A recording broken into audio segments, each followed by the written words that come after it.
원희룡 후보나 나경원 후보가 굉장히 순진했던 게 아닌가 싶어요.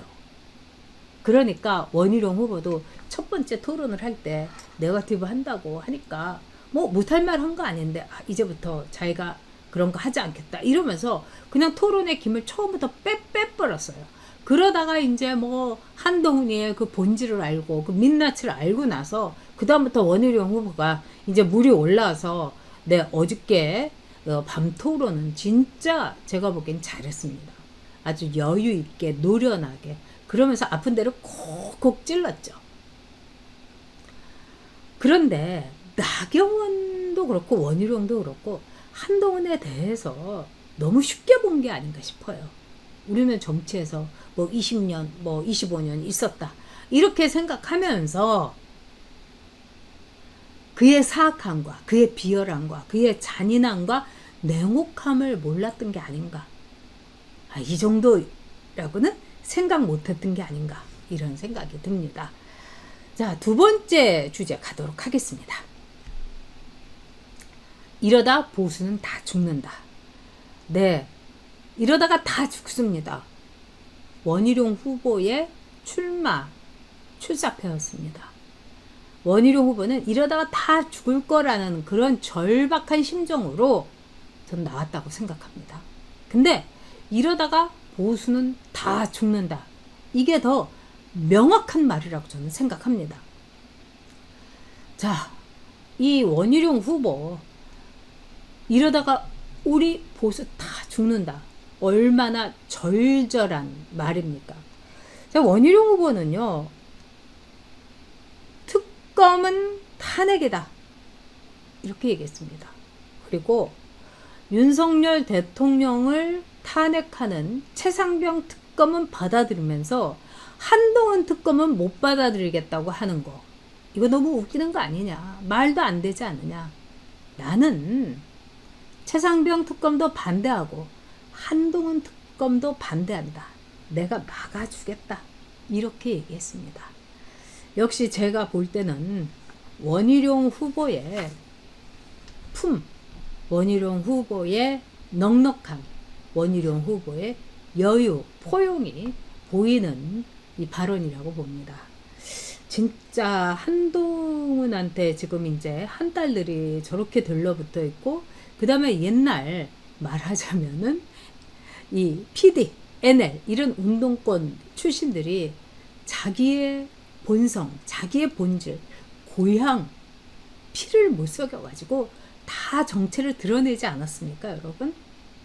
자, 그런데 원희룡도 운동권이었습니다만 원희룡이 이야기하는 걸 듣고서 저는 원희룡은 이제 뼛속까지, 핏속까지 보수가 됐구나, 이걸 알았습니다. 어저께 원희룡이 한동훈 후보한테 물어본 거 있죠. 동성애 합법화, 동성 결혼에 대해서는 어떻게 생각하느냐. 그러니까 한동훈이가 동공 지진을 일으키더니 뭐 지금은 뭐 받아들일 수 없지만 또 뭐 세상은 달라지는 거고 뭐 이렇게. 그러니까 이 동성애라든가 동성 결혼에 대해서 한동훈은 오케이인 거예요. 그러니까 원희룡이 나는 반대한다. 동성애, 동성 결혼 반대한다. 이거 보수의 가치입니다. 동성 결혼은요, 결국은 뭡니까? 보수의 중요한 가치는 가족이에요. 패밀리예요. 그리고 이 가족은 뭘 뜻하는 겁니까? 자기 책임, 자신의 울타리 안에서의 책임을 뜻하는 거예요. 가장은 열심히 일하고, 엄마는 또 뭐 직장에 나가기도 하고, 또 직장에 나갈 수가 없으면은 알바라도 뛰고, 이러면서 자식들을 부양하고 건강하게 돌봅니다. 그래서 보수의 가치는 가족을 보호하고 가족주의를 중요하게 생각합니다. 근데 동성 결혼은 여러분, 아이를 낳을 수가 있습니까? 아이를 입양하기도 힘듭니다, 여러분. 동성 부부가 아이를 입양하는 거에 대해서 미국의 주에서도 지금도 아직도 말이 많습니다. 어떤 주는 오케이 하고 어떤 주는 무슨 소리를 하냐고 이렇게 나옵니다. 그리고 어떻게 보면은요, 그게 과연 기독교 정신 아래서, 즉 종교의 자유를 찾아가지고 보수의 가치 아래서 이 헌법을 만든 미국으로서는 전혀 받아들일 수가 없는 거죠. 그런데 한동훈이가 지금은 뭐 받아들일 수 없지만 이러면서 은근히 거기다가 숟가락을 얹었습니다. 여기에 대해서 원희룡 후보가 나는 절대로 반대한다 이렇게 얘기했습니다. 지금 여러분 가족주의, 뭐 국가주의, 그 다음에 애국심 이런 걸 아주 우습게 여기는 사람들이 있어요. 바로 좌파들입니다. 이른바 정치의 올바른 PC주의자들, 뭐 워키즘 깨어나라, 뭐 깨시민 뭐 깨어나라, 뭐 민중화 이런 워키즘을 신봉하는 사람들이 다 가족도 우습게 여기고 가족이 최초의 잉여 재산이었다. 여성은 남성의 최초의 소유물이었다. 그리고 애국주의, 애국가를 부르고 뭐 성조기를 흩날리고 뭐 이러는 거 그것도 있어서는 안 될 일이라 이렇게 얘기하는 경우가 많습니다. 그래서 미국의 좌파들은 우리나라 좌파들하고 비슷해요. 글로벌리즘을 얘기합니다. 그래서 이 어느 미국의 가치라든가 미국의 애국심을 막 얘기하지 말고 이 전체적인 이 세계주의의 입장에서 얘기를 하자 이럽니다. 그래서 트럼프가 이 슈팅을 이렇게 총격을 이렇게 당했을 때 뒤에 이제 퓰리처상 받은 이 사진 기자가 성주기가 흩날리는데 막 트럼프가 주먹을 쥐고 있고 그 다음에 트럼프를 보호하려고 정말 목숨을 던지면서 경호하는 여성 경원 이게 모두가 미국의 가치, 미국의 정말 정신을 이야기해 주는 거예요. 근데 뒤에 성조기가 흩날리고 있으니까 이거 트럼프가 조작한 거다. 어떻게 보면 트럼프가 주작한 암살극 아니냐 뭐 이런 말을 말하자면 이 좌파들, 미국 좌파들이 얘기를 했어요. 근데 오늘 나온 거 보니까 다 컴퓨터로 이렇게 분석을 해보니까 트럼프가 딱 그때 고개만 돌리지 않았으면 그 총알이 완전히 트럼프의 머리를 명중을 시켰겠더라고요. 아니 목숨 내놓고 뭐 대통령 선거에 나가는 바보가 어디 있습니까, 여러분? 트럼프는 정말 죽을 수 있었던 거예요. 그런데 바로 이제 성조기에 대해서 이렇게 비판을 하는 겁니다. 이번에 서울시에서 오세훈 시장이 이 태극기를 이렇게 세우겠다. 이거 가지고 국가주의다, 전체주의다, 애국심이란 이름 아래 아주 싸구려 정치를 하는 거다. 이러면서 이 민주당 좌파 이쪽에서 난리가 난 거예요. 오세훈은 이제 왔다 갔다 하죠. 이렇게 막 이 중간에서 어떤 때는 우파의 가치를 얘기하다가 어떤 때는 또 뭐 이 좌파를 얘기하고 아슬아슬합니다만은 이 태극기를 우리가 국가의 상징으로서 아끼고 사랑하고 여러분 외국에 나갔을 때 솔직히 말해서 삼성, 현대 이런 것만 봐도 우리 가슴이 뜨거워지는데 어쩌다가 태극기를 보면은 눈물이 울컥했던 심정 여러분 겪으셨을 거예요. 누구나 체험하셨을 거예요. 그런데 좌파들은 바로 그런 패밀리, 커다란 패밀리, 국가주의를 경멸합니다. 그래서 글로벌하게 이 나라 저 나라 그러니까 난민도 받아들이고 이민도 받아들이고 그러다가 스웨덴 어떻게 됐습니까, 여러분? 난민 받아들이다가 이슬람이 스웨덴 인구를 넘어섰어요. 이제 스웨덴은요 이슬람 나라가 되는 겁니다. 우리나라도요 이슬람 난민들이 보통 이슬람 여성들이 꾸란에 이야기를 해요. 남자의 즐거움을 위해서 너희는 봉사해라. 그리고 아이를 많이 낳는 게 너희들의 의무다. 여성의 천국은 엄마가 되는 거다. 뭐 이렇게 얘기합니다. 그래서 우리나라에 이슬람 남성하고 결혼한 여성들도 보통 6명에서 8명의 아이를 낳습니다, 여러분. 지금 우리나라에 뭐 조선족이라고 하는 중국인들, 그 다음에 뭐 베트남, 뭐 필리핀, 뭐 많이 오죠. 그렇지만은 가장 폭발적으로 인구가 증가하는 게 이슬람이에요. 저는 홍준표 시장한테 진짜 아쉬운 게 이슬람의 트렌드, 이슬람의 흐름을 모르는 겁니다. 네, 그래서 이 가족을 무시하는 거, 가족의 가치를 능멸하는 거, 국가를 우습게 하는 거, 성조기를 태극기를 이거는 걸레로 써도 괜찮은 거야. 이렇게 하는 게 좌파들의 무서운 가치입니다. 근데 여기 한동훈이 이 올라탄 거죠.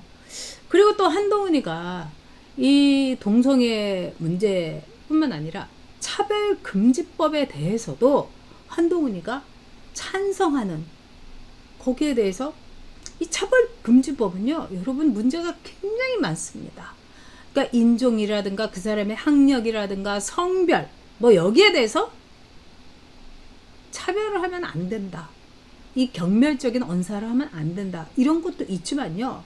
예를 들자면 동성애라든가 또는 어떤 사람의 성적 취향이라든가 이런 거에 대해서 비난을 해서도 안 되는 거예요. 그래서 미국에서 어떤 얘기가 있었냐면, 어떤 일이 있었냐면은 이 케이크 베이커리의 주인인데요. 이 사람은 동성애자를 싫어하는 거예요. 근데 동성 부부가 결혼식을 한다고 하면서 이 빵집 주인한테 결혼 웨딩 케이크를 만들어 달라고 한 거예요. 그러니까 이 빵집 주인이 NO! 주문 못 받아요. 이렇게 된 거예요. 그래가지고 이 동성 부부가 고소를 했어요. 그래서 뭐 이걸 갖고 이제 사회적으로 굉장히 말이 많았는데요. 이 차별금지법에는 처벌 조항이 있습니다. 그래서 이거를 어떻게든지 이제 민주당하고 좌파들은 밀어붙이려고 하는데요. 그렇게 되면 그 주인은요, 이 빵집 주인은 우리나라처럼 차별금지법에 이 처벌 조항을 세게 넣는다 하면 어떻게 해야 됩니까? 징역을 한 5년 정도 살 수도 있어요. 10년이나. 그리고 여러분, 어떤 사안에 대해서 표현의 자유라는 게 있어요. 우리나라 헌법 21조에 있는 겁니다. 근데 그거를 못하게 하는 게 차별금지법이에요. 입도 뻥끗하지 마. 이게 차별금지법이에요. 이 뻥끗만 해봐. 감옥에 쳐넣을 거야.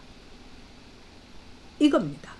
그래서 어저께 원희룡 후보가 이런 말을 했어요. 나는 표현의 자유를 위해서 차별금지법을 절대적으로 반대합니다. 우와, 역시 천재 원희룡이었습니다. 네, 그렇죠. 한동훈이는 뭐 이렇게 잘 알지를 못합니다. 네, 자, 원희룡 후보가 출사표에서 다 죽는다. 이러다가 우리 다 죽는다. 자, 오늘 여러분 한동훈이가 나경원 후보의 목에다가 독침 꽂는 거 보셨죠? 아마 이제 윤상현한테도 꽂고, 그 다음에 원희룡한테도 꽂고, 그 다음에 윤석열 대통령한테도 등에 칼을 꽂을 겁니다. 이미 칼을 들었어요. 칼집에서 빼가지고 치상병 특검법을 통해 가지고 탄핵을 시키겠다. 이게 한동훈의 이미 프로젝트 미션이 된 거예요. 자, 이거는 여러분 어떻게 봐야 됩니까? 특검은 탄핵입니다. 원희룡 후보가 얘기했습니다. 그리고 당정이 만일 한동훈 같은 사람이 당대표가 되면 당과 정이 충돌하게 된다. 당이 산산조각난다. 이렇게 얘기했습니다. 저도 옳다고 생각합니다.